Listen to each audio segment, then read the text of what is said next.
Hello, I'm HD Chambers, and this is ImpactED. I serve as the Superintendent of Schools for Alief ISD, and I want to welcome our listeners and viewers to this week's episode. And it's obviously a timely episode. It seems like every week you could talk about COVID, and it's a timely topic. But I am honored and excited to be joined today by Dr. Maria Rivera, who works with Harris County Public Health under the chronic disease prevention area, and I'll let her talk a little bit more about that. But we're going to spend 45 minutes or so talking about the virus, where it is today as we sit here this week. It changes everything about it. It seems to change every day in terms of numbers and concerns and what physicians like Dr. Rivera are learning about it. But hopefully this is helpful for students, for our staff, for parents who listen to this, and for all those listeners and viewers that watch this, the ImpactED podcast. So, Dr. Rivera, thank you for being with me today. I know you're busy, and but I hope we find this useful. I hope you find it helpful to the county by trying to get some of the messaging that you guys have been trying to get out since this all started. Absolutely. Thank you so much for having me. You bet. Let's talk. And like we've talked before, Dr. Rivera and I and other superintendents across the area and other members of the Harris County Public Health team have been in constant contact. We've been in communication since going all the way back to April and May, talking about the role the county could play with school systems, and not just school systems, but obviously across the community. But let's talk a little bit about the status and the state of where we are. And maybe talk a little bit about the facts as the medical field sees them versus some perceptions or versus some things that are always percolating and circulating out there. So maybe just kind of start there, and we'll talk about things like the variant and vaccines and things that are on people's minds as well. But let's start with an overview of where you see the world right now. Yeah, so we're in a really interesting place right now, right? We've been in this pandemic for almost a year now, or a little bit over a year now, when it was first discovered in Wuhan, China, and almost a year since we first learned about SARS-CoV-2, or the virus that causes COVID-19, here in Harris County in our community. And in some ways, it's felt like a really short period of time. In some ways, it's felt like the longest year of our lives. And I think right now in Harris County, we're in what we're calling our third wave. And so we have definitely, over the last couple of months, starting around late November, early December, really started to see an increase in cases in the community, an increase in the positivity rate, or the number of cases, the number of tests that were positive, the number of hospitalizations, both in our general hospital beds and in our ICU. All of those numbers started climbing, and that compounded with some of the holidays, the Thanksgiving holidays, the Christmas holidays, I think were also the perfect storm to increase the numbers. And this is something that's not just being seen in Harris County, but obviously being seen across the country and even in many other countries around the world.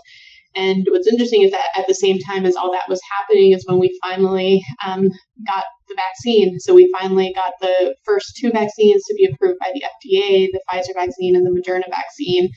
And we're trying really hard, I think, throughout the country and at the county and just as a community to decrease the rates of transmission in the community at the same time as we're trying to roll out the vaccine. And so it's a really interesting time. I think it's good that we're finally starting to see the light at the end of the tunnel with the vaccine, but unfortunately we're right now, at least in Harris County, at some of the highest number of cases that we've had and experienced throughout the pandemic, the highest transmission rates, and just really concerning numbers.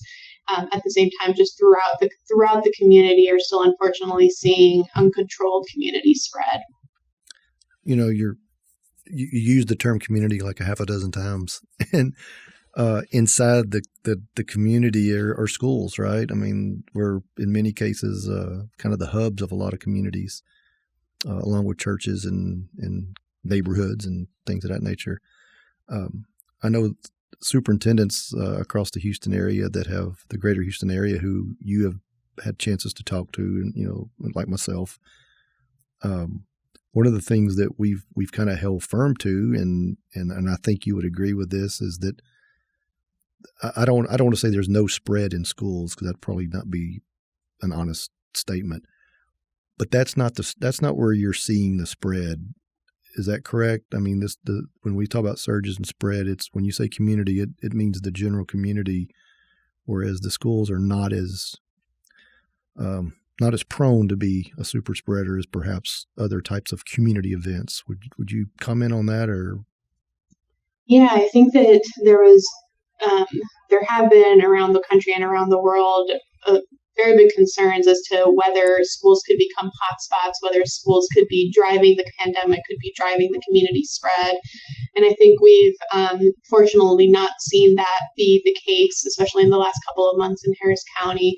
We do know that cases still happen in schools, and that's just because of the reflection of what's often happening in the community. So as cases start going up, and when we talk about the community, it's just the number of cases in the population as a whole. But as the number of cases go up in the entire population, then schools are not totally immune to that. But I think that what we have really noticed is around school kids and around teachers, a lot of the infection, as best as we can trace, because it's very hard to trace when there are so many cases kind of throughout different populations and different neighborhoods. But a lot of the transmission does seem to be happening when people are gathering without masks, when people are hosting parties, when certain students or team members are getting together and not socially distancing in certain events and things like that. And so I think we've luckily not seen what was concerning in the beginning to us was schools having to close down because of outbreaks or certain number of cases. And even though we've seen a couple of schools where that definitely has happened here or there, it hasn't been the norm for the majority of the schools. And I think that that's been really a testament to a lot of the safety measures that have been put in place by the schools. Yeah, I'm thinking, the message that I know that you and your colleagues have been attempting to share, and us in the school business have been trying to share with our staff, with our students and parents, is that it does the community. It doesn't really help in controlling the spread if you practice all of the protocols in school, and then at the end of the school day, whether you're a student or a staff member or a parent, the remaining hours of the day and night, you don't, or the weekends you don't. And that's one of the messages that I hope those that are listening to this, regardless of where your child attends school, if you're a parent, that we need cooperation. When I say we, the royal we need cooperation with helping control these outside of school activities or groups. And we could. There's example after example of fatalities deriving from a family gathering. Every person has read stories of went to a birthday party or to a family gathering, and 2 weeks later, you've got some of your family members on a ventilator in a hospital. So we're part of the reason for this conversation is for you to be able to share from the county health perspective that it is important to not just practice these things in our schools, because we seem, as a general rule, the schools seem to be fairly safe. And so you mentioned earlier the vaccine. There's two things on teachers' minds. I can just about tell you. One is their safety. Obviously, they're nervous, they're scared, they're just scared, and but they continue to come to work every day, just like first line healthcare professionals.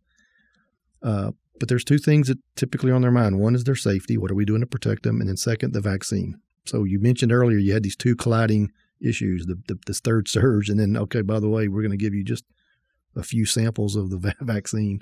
Talk about the vaccine and where the county is and things that you would like for the community and staff to know about the vaccine and where you are, at least right now.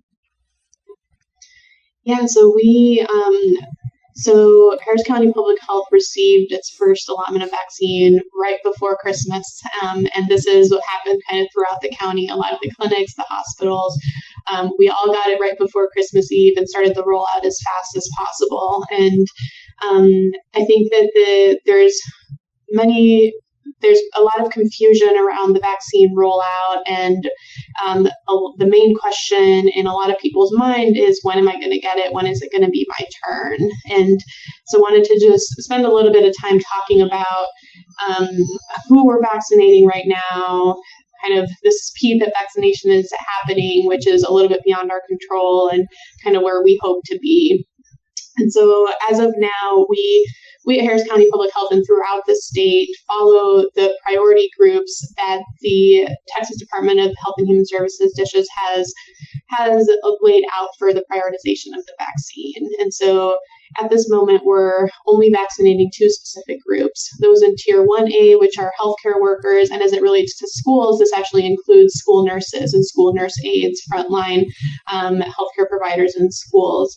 And then the second group that we're vaccinating is Tier 1B, which is anyone who's over the age of 65 or anyone who's over the age of 16 or 18, depending on which vaccine, that has an underlying chronic health condition that puts them at increased risk for severe COVID-19.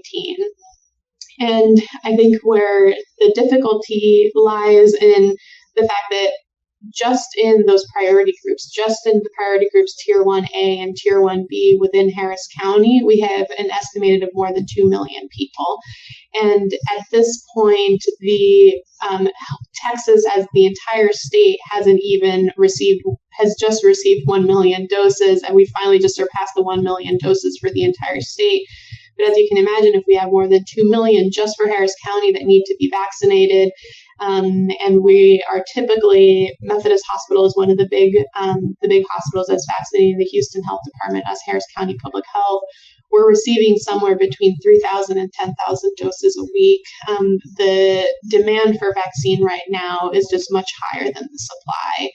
And I think that's causing a lot of frustration, understandably so, because there was this big push from the federal government to develop the vaccine as quickly as possible, and now the vaccine is here, but it's not accessible to everyone.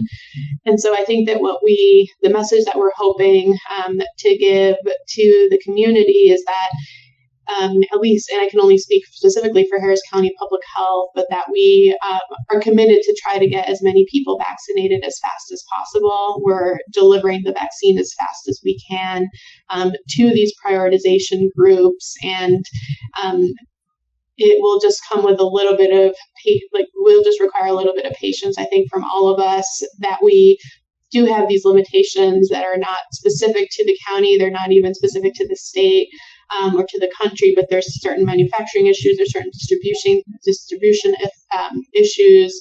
There's hasn't been the best coordinated national immunization plan, and so as we kind of juggle all those different things, we are still committed to vaccinate as many people as we can, and we're definitely going to get there in the next couple of months.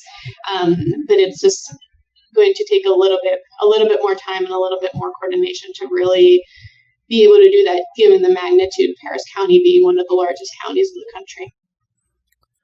Yeah, your number talking about just 2 million in the greater Houston area, or in Harris County, that qualify under 1A and 1B, and then the state of Texas, which has roughly 28 million people. Now, not all of them are eligible for the vaccine right now, but I think what seems to be happening in the healthcare industry, the healthcare world related to the vaccine, is just asking for patience and grace, which is kind of what educators have been asking for from parents as we started school. It's the same type of, everyone's doing the best they can with what they have. And I don't want to get into the political part of this. This is not the reason for the question, and you and I both know we got to. That's not. But the rollout of it, meaning, it seemed to me as a casual citizen that whenever the two vaccines now, Moderna and Pfizer, when those two were kind of announced and the build up to them being released to the to the public, to you guys, to the healthcare providers, it seemed like there were going to be not one for everybody, but it seemed like there were going to be more available than what there is. And there's an old adage, over almost like underhype and overperform so that people think you did better than you were expecting. Seems like the opposite happened here. Perhaps it was oversold and underperformed. Has that put you guys as an institution or as an entity, has that put you a little bit behind the eight ball in terms of your ability to deliver and the expectation perhaps that was out there in the general community? Yeah, I think you're hitting the nail on the head with the expectation. I think that us at Harris County Public Health, we had originally been told, and we were under the expectation that we were going to be kind of a safety net provider. We weren't going to be a primary vaccine delivery, that was going to kind of reside with the hospitals, the clinics, et cetera. But one thing, and that I really credit our vaccine team here, is that when we did receive our allotment, and the first allotment that we received was just a couple thousand doses, it was kind of much smaller allotment than what some of the hospital systems received, but we were really able to deliver it into really, really quickly into as many arms as possible. And I think what's definitely been hard is that we completely understand the frustration that people have, especially educators that are going into the classroom every single day. They feel like they're putting themselves at risk. They feel like they're in a priority group. So I'm in this priority group. I'm in this tier 1B. Why can't I still get the vaccine? And I think in some ways we definitely have received, I think, less vaccine than we were expecting at times. We're hoping that this will increase over the coming weeks and that we'll be able to reach more people. But there definitely has been, I think, when the federal government said that there was going to be 20 million doses that are going to be delivered by a certain date, and we weren't able to do that and deliver that, then obviously there's questions, there's frustrations that people have because those expectations were set so high. And I think to the detriment, I think, of some of the local organizations, some of the hospital systems, that a lot of us are kind of reinventing the wheel. And so because there isn't necessarily one playbook or one plan to follow, a lot of the health departments or a lot of clinics have kind of been left to just figure out logistically how to implement them on our own. But I think that even Governor Abbott yesterday was saying that Harris County and Harris County Public Health has been one of the most successful health departments, even across the country, delivering the vaccine, because we have experience delivering other types of vaccines, and because our testing efforts especially have been so broad and successful. But that at the same time, we know that we have a wait list of many thousands of people that do qualify and could potentially receive the vaccine right now if we had it.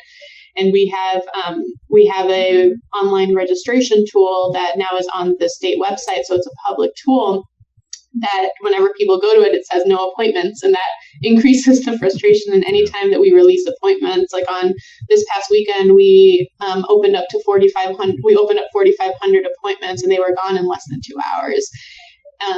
And I think in some ways it's great that we're seeing a lot of people that want the vaccine, because we are also concerned about vaccine hesitancy, and we definitely know that some people are hesitant to get the vaccine. And we do worry that right now we're seeing a really increased demand and people are really excited and want to get the vaccine, but that once we kind of get through all that people, we do worry that there is a group of people that is really hesitant, that doesn't want to get the vaccine. And so I think it's important to remember that group too, and and we can talk a little bit about where that hesitancy is coming from and some of the things that we would love for them to hear.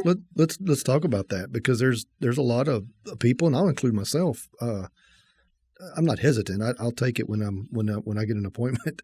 But yeah, there's always question about, and have been and continues to be questions about how rapidly the vaccine was created and how quickly it came versus a typical vaccine process, which takes years and years. Talk about that just a little bit from again, this is your professional perspective, and as a physician, as someone who's been doing this and dealing with public health, I think it's important for the community to hear this, whether they agree or disagree, or everyone is entitled to choose and make their own decisions, obviously. And I'm not here, and I want people that are watching and listening to this to understand I'm not encouraging anyone. I'm not trying to talk anyone into anything, but I am open to listening to sides of why people have concerns or those who do not. So anyway, just want to kind of clarify that we're not here to try to convince someone of something they don't believe in, but the facts are the facts, and I'd like to get those facts out. Yeah, absolutely, and I completely agree with that. That the information and the science is important to just know, and for everyone to just be able to make an informed decision that's what's right for them or for their family. And so, in terms of the speed, that's definitely something that's on a lot of people's mind, and that makes a lot of people nervous, especially if you're a little bit distrustful of public agencies or kind of government in general, like how did this happen so fast? Yeah. And I think there's three main things. I mean, there's multiple things, but I think there's three main things that really happened, that really helped get us here. The first is that even though the Pfizer and Moderna vaccines are a new vaccine technology and that they're the first mRNA vaccines that have been FDA approved, they're not the first mRNA vaccines, period. This is a technology that's been in development for many years. Over 20 years, it's been used in cancer therapies, and it's been used with other viruses as well. It just happens that for whatever reason, previously, those vaccines just weren't that successful. It wasn't that they were unsafe, it's that they just weren't that efficacious. They weren't as good as preventing the viruses. And so there was a lot of research that was already kind of in process that, especially with SARS in general, with the main SARS virus, that allowed for the science of this vaccine to really be implemented a little bit more quickly. And so within that science, it also so happened that this virus was sequenced, the gene sequencing of this virus, so kind of all the different genes in the virus, happened really, really early on in the pandemic in China. And often that's something that can just stay in a lab and that it's never shared, but it was purposefully, kind of that genomic sequencing was purposefully released and given to the rest of the world. And for one of the only times in really I think a lot of our life, all the science, like multiple scientists from all over the world came together for one specific goal. And so that was another thing that really allowed it to at least start up quicker. The second is money. So there's a ton of developing vaccines is very, very expensive, and often vaccines they're not the recipients of the biggest grants often. And because of this global pandemic, the development of the SARS-CoV-2 vaccine to prevent COVID-19 from multiple different organizations has received a tremendous amount of funding. And so with that tremendous amount of funding, then you can just hire more people, you can move more quickly, and just allows for just quicker development because of that. You don't have to be applying. Often you have to apply for grants. It takes several months to apply. It takes then several months to receive the money for the grants to then fund these trials. But the funding was essentially just there. And so that cut a significant amount of time. And that ties into just the bureaucracy piece of it. So there's just for the development of every vaccine, there's certain paperwork that has to be filled out. There's certain committees that it has to go through. And what's happened with the COVID-19 vaccines is that some of that part has been cut down. And so there's always 3 different trials, 3 different phases that any vaccine has to go through before FDA approval. And all of the vaccines, all the COVID-19 vaccines are going through that same exact rigorous process. But some of the bureaucratic stuff kind of in the middle is the part that's been able to be shortened. And the other part of it is that in some cases, you can only start a phase 2 trial when you've already completed a phase 1 trial, or you can only start a phase 3 trial when you've already completed a phase 2 trial. And this is not the first time this is not the first treatment where it's happened where you actually can start multiple trials before you've completed the earliest phase. But for this vaccine, that's one thing that happened. And so it was able to just be completed a little bit quicker.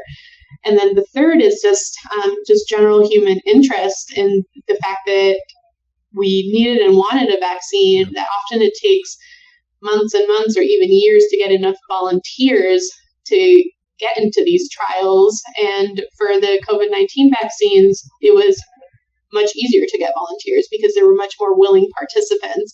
And so if you can imagine, sometimes it might take you a full year to get 40,000 people to participate in a trial. With the COVID-19 vaccines, that timeline was shortened as well.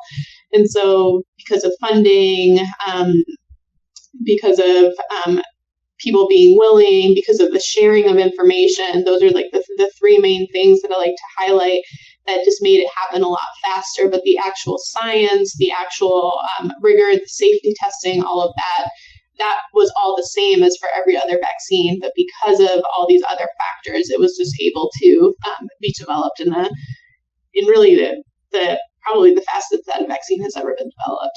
Yeah, that is a very helpful explanation.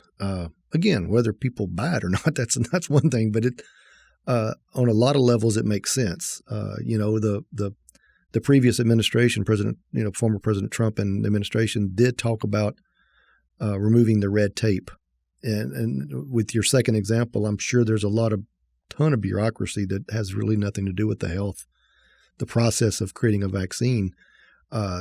So perhaps a lesson that our current government administration and future administrations can learn is to eliminate some of that bureaucracy, or perhaps, and that part of it as a citizen can probably frustrate us more than anything, right? And for sure on your end, because you're sitting there taking the brunt of the concern from the community about the problem, and it's out of your hands. But anyway, that was a very helpful explanation, and I hope our listeners and viewers found that to be helpful. But all in all, to wrap the vaccine component of this conversation up, I think it's important for everyone to understand the county is doing everything they can. I was told, I think it was yesterday, that the county, I think maybe Dr. Rivera, you mentioned, at any given time yesterday, y'all had about 5,000 vaccines. I mean, and 2 million people that need it. So I'm not a math major, but that's not gonna work. So, but hopefully people have a better understanding of the vaccine, and by the time they watch or listen to this, things may be better. We're hoping things will be better, and that you guys would have been supplied with more of the product to meet the demand. Something that when I first heard about it, I said, "Oh my gosh, not again!" The UK variant, and this different strain of the virus, and talk about that a little bit, and perhaps from a factual perspective as best you can versus people's perceptions or concerns that are out there. What do we need to know about that right now as we sit here today in Harris County? Yeah, so I think that there's several things that we need to keep in mind. The first is that it's unfortunately something that happens. Viruses mutate, and different strains will appear in this, and it's not uncommon for this to happen, and it may continue to happen, unfortunately. And with the UK variant, or B1117, what we know so far, we're calling it the UK variant because it was identified for the first time in the UK, and there was a mutation of a specific part of the virus that, as what's happening now, or what we are noticing is happening, is that it made the virus more infectious, meaning that it makes it easier for it to be transmitted, but it isn't necessarily leading to more severe infection. So even though more people are getting infected, as far as we know, those people that get infected with the new variant don't necessarily get sicker. They just, but more people do get infected. You're more likely to get it, right? You're more likely exactly. to get sick. Okay. exactly. You're more likely to get it if two people are in a room and neither one of you are wearing masks. If that person, one of the people is infected with the new variant, they're more likely to pass it on to the other than if it were the previous variant. Okay. And the implications of that is that we think it's causing a lot of the surges that we're seeing. It's definitely causing the surge in the UK. We can't definitively say that it's causing the surge in the United States or in Harris County, but we do know that it has been identified in Harris County, and multiple experts and the CDC just put out a statement last week that we think it's going to become the dominant strain, or the strain that's going to be the most common, probably by March. And just because it is more infectious, and basically in virus terms, it's just better at, the goal is to infect more people. It's just better at infecting more people. And so it will most likely kind of drown out some of the other strains. As far as we know so far, the vaccine is still works against this new strain, which is great news. And as we said, it doesn't seem to cause more severe illness. But what it means for us as a community is that all those different measures that I know that even us in public health, we're kind of really tired about having to follow, like being away from our family and friends, wearing a mask everywhere we go, keeping our distance, washing our hands and using hand sanitizer till our hands are raw. All of those different measures are even more important now than before, because we know that there's a virus that is even better at becoming infectious, but where we know that these different measures can still prevent the transmission. And so it just means that we need to continue to be cautious, be even more cautious than where we were. And I have joked with HD before that when we first learned about coronavirus back in the spring and the whole world kind of went on lockdown, we were taking the most number of precautions that we have in this whole pandemic. Like, a lot of us were even like cleaning our groceries or doing all these different things. And right now we're actually at much higher number of cases. We're at a much higher positivity rate. We have a more infectious strain, and we're not doing a lot of those things that we were doing in the beginning. And a lot of it has to do with the fact that we've been in this for so long. People are tired, and human nature is kind of understandable. And human beings are also, in studies have shown, we're just really terrible at judging risk. Like, we're not good at judging what the risk is for us to catch certain things. And we may think that getting together with our 4 family members that have no symptoms, but that live in multiple households and that seem to be pretty safe, that getting together with them isn't going to cause any issues. But what we're seeing is time and time again right now in Harris County is that a lot of the transmission is happening in those small gatherings at home, of people getting together with their friends, with their family. And with this new variant, it's going to be even more important to kind of hold steady, avoid those gatherings, keep wearing our masks if we're going to gather, keep maintaining our distance, because it's going to be so much easier for the virus to infect others and to be transmitted throughout our community. Yeah, it's almost as if we treated this seriously at the beginning, and when it wasn't, it was serious, but it wasn't as profound as it is now. And as the worse it got, the less serious we treated it. I say we, community members, society as a general rule. I think the health industry and those who took it serious have continued to take it serious. But yeah, it's our attention span for anything is not very long, including a virus, including a pandemic. We'll give a pandemic, our society will give a pandemic about a month, and after that we're over it. It's time to move on. And I don't mean to be flippant about that or make light of that, but that there's some truth to that your comment about our ability to judge risks and calculate risks. I think the older one gets, perhaps that improves a little bit.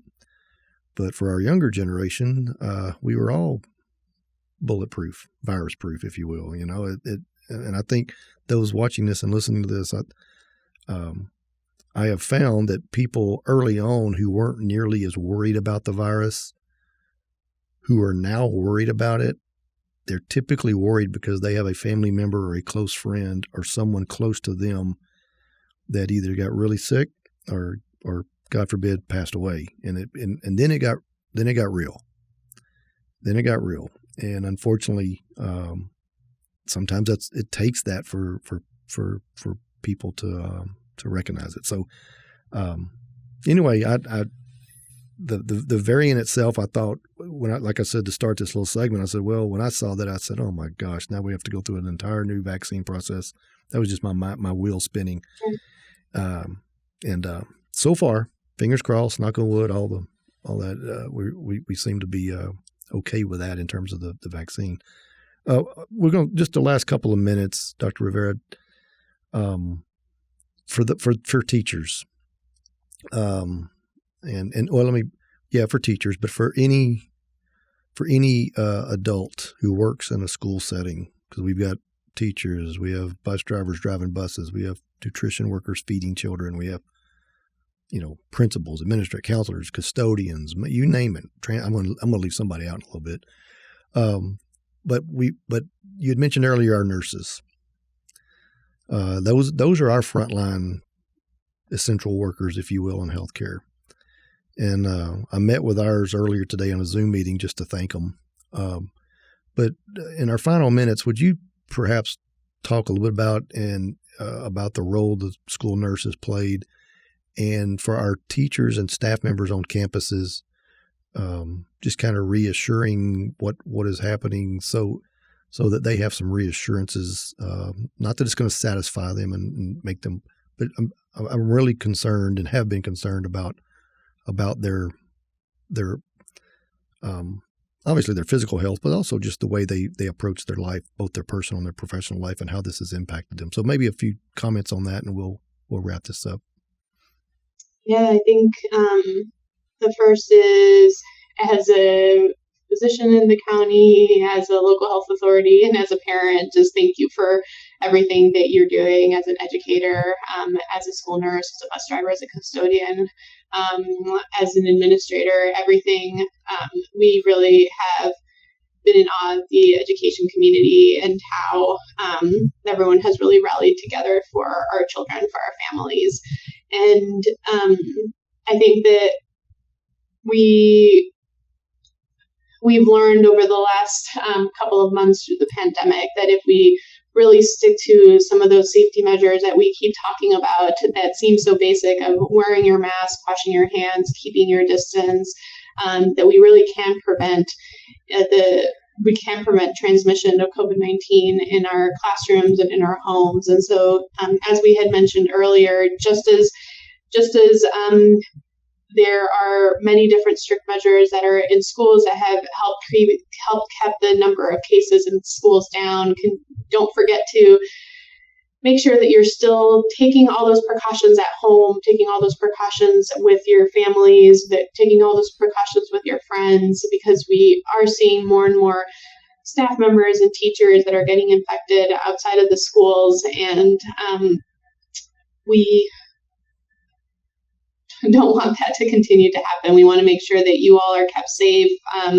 We know that many, probably even more than half of school staff and educators fall in this 1B category. We know that school nurses fall in this 1A category, and Harris County Public Health really acknowledges that. We acknowledge that you all are in the front line as well, that you are essential workers, that you're putting yourselves in some risk, right? When you're going to work and there's potentially children or other staff members in the classroom that are infected, or that you don't know if they're infected, and you're doing that because you're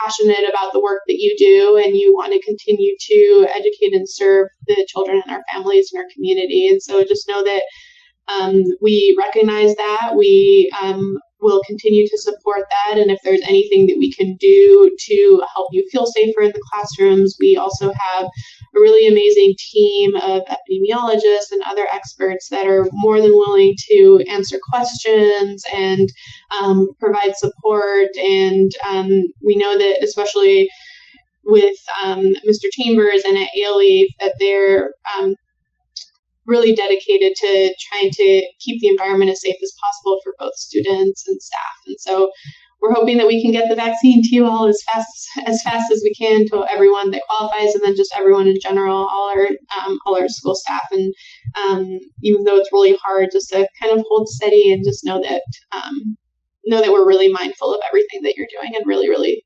thankful. So thank you.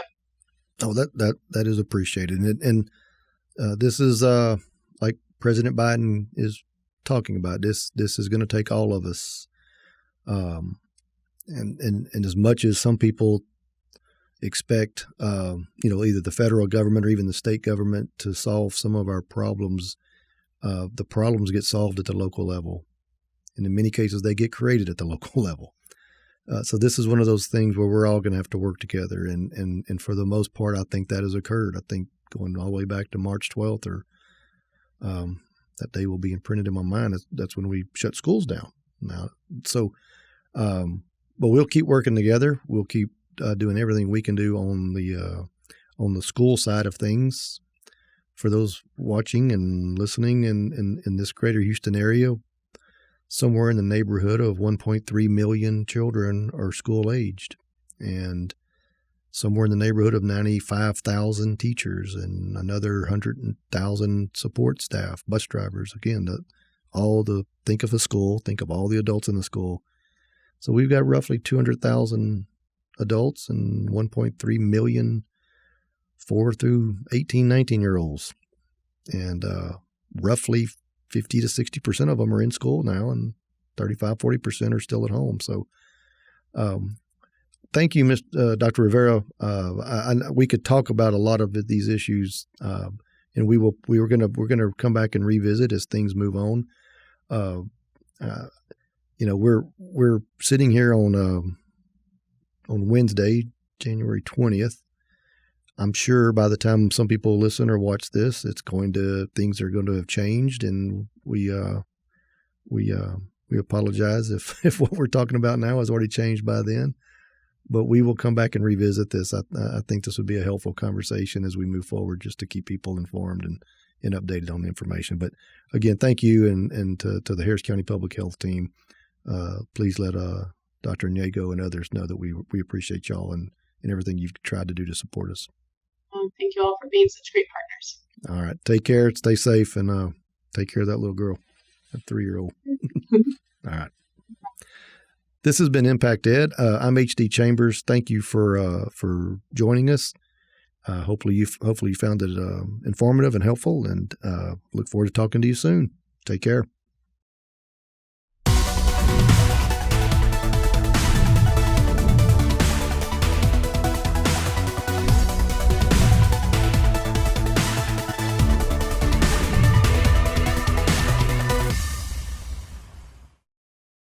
This has been an AMP production.